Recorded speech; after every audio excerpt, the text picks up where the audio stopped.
भारत की करोड़ों करोड़ जनता के हृदय के हार,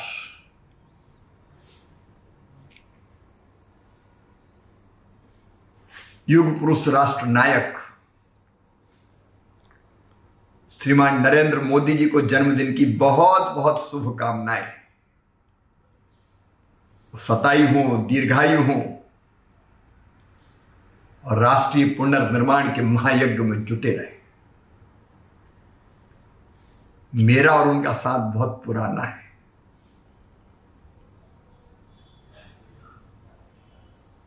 1992-93 में जब भारतीय जनता पार्टी के राष्ट्रीय अध्यक्ष हुआ करते थे डॉक्टर मुरली मनोहर जोशी जी, कश्मीर की घाटी में आतंक चरम पर था।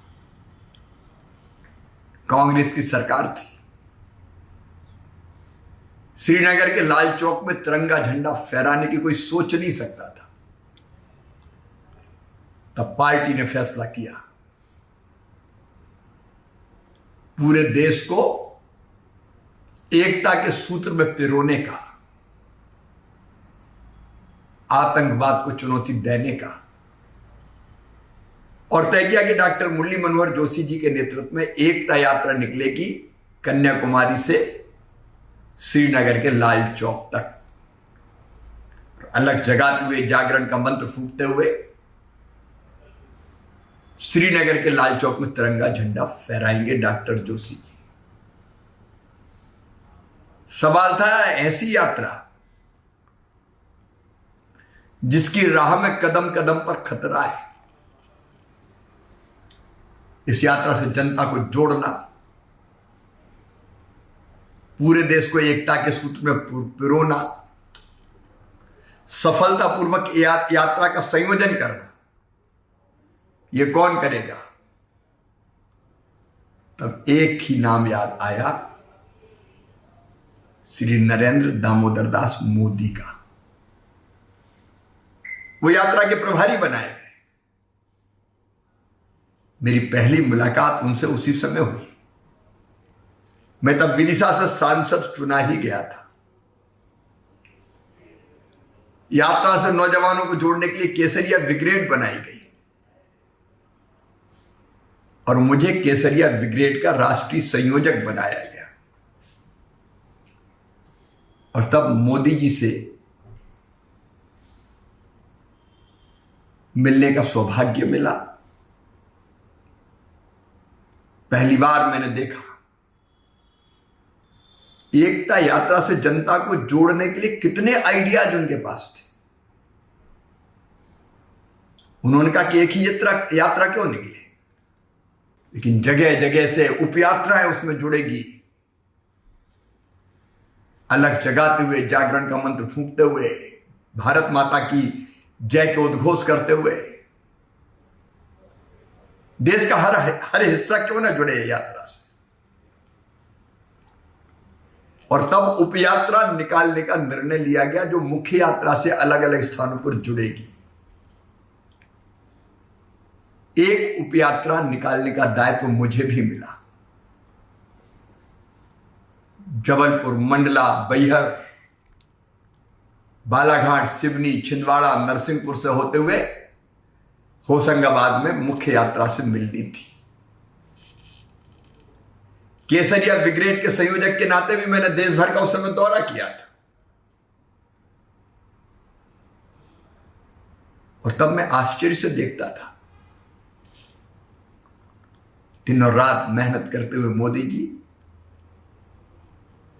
समाज का हर वर्ग यात्रा से जुड़े इसके लिए नए नए कार्यक्रम सुझाते और उनको क्रियान्वित करते हुए नरेंद्र मोदी जी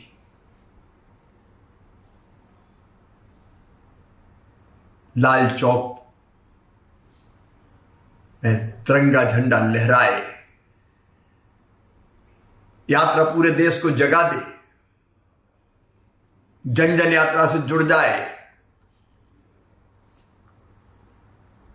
इस संकल्प से भरे हुए वो दिखाई देते थे। आत्मविश्वास से भरे नरेंद्र मोदी जी, जिद, जुनून और जज्बा उनकी आंखों में था। उत्साह से परिपूर्ण लेकिन धैर्य भी देखने लायक था। शांत और स्थिर चित्त, एक ही लक्ष्य, चिड़िया की आंख की तरह श्रीनगर में लाल चौक पर झंडा फहराना है और इस यात्रा को जन आंदोलन बना देना है।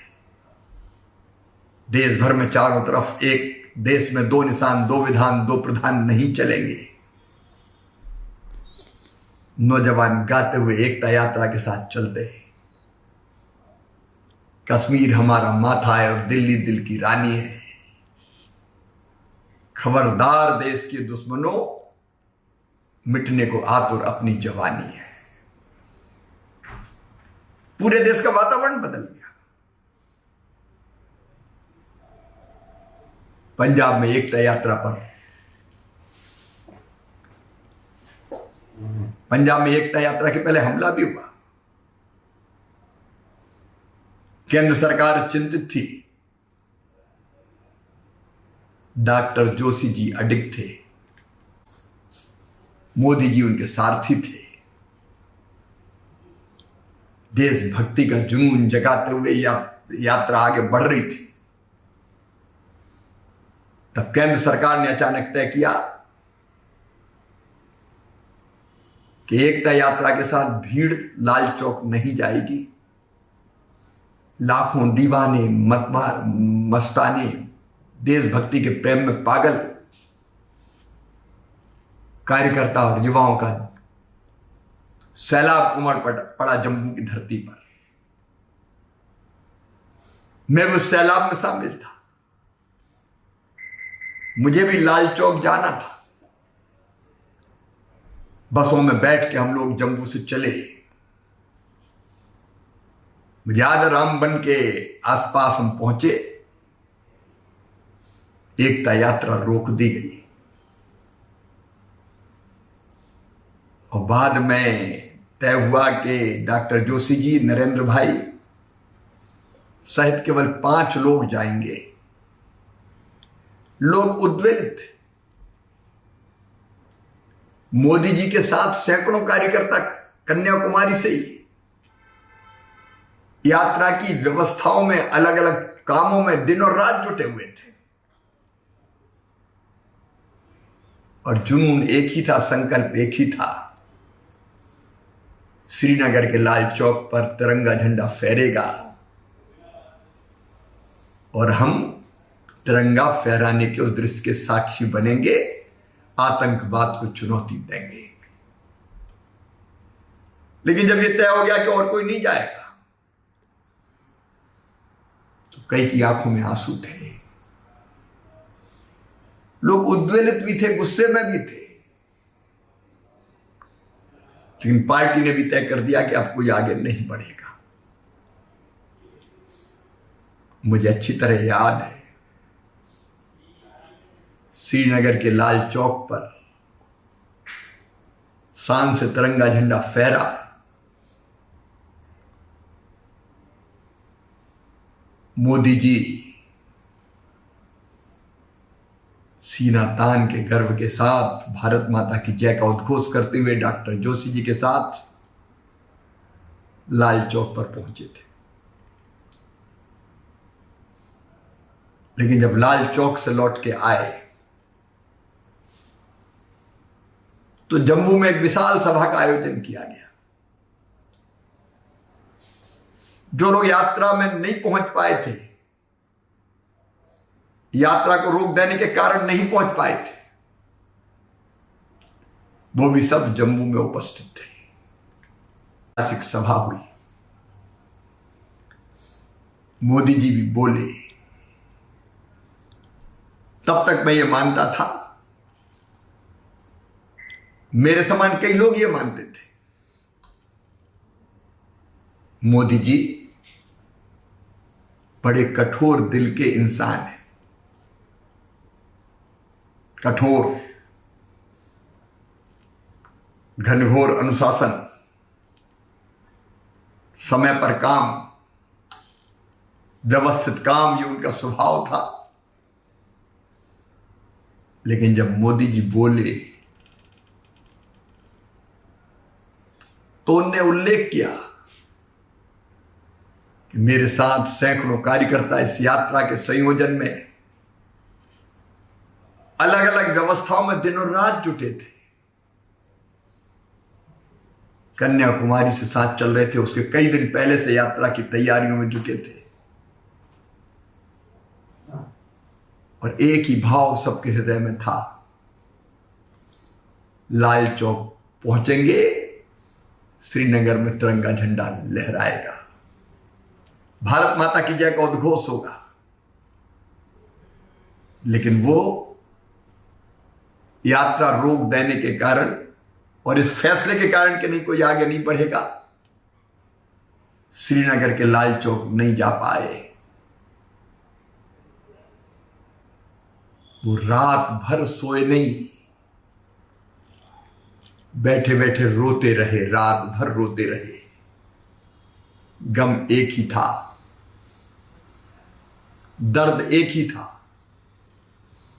श्रीनगर के लाल चौक पर तिरंगा झंडा फहराने के साक्षी नहीं बने। और ये कहते कहते मोदी जी का गला रुंध गया, वो भावुक हो गए और कार्यकर्ताओं की हृदय की व्यथा उनकी आंखों से आंसू बनकर टपक पड़ी। सभा में हमने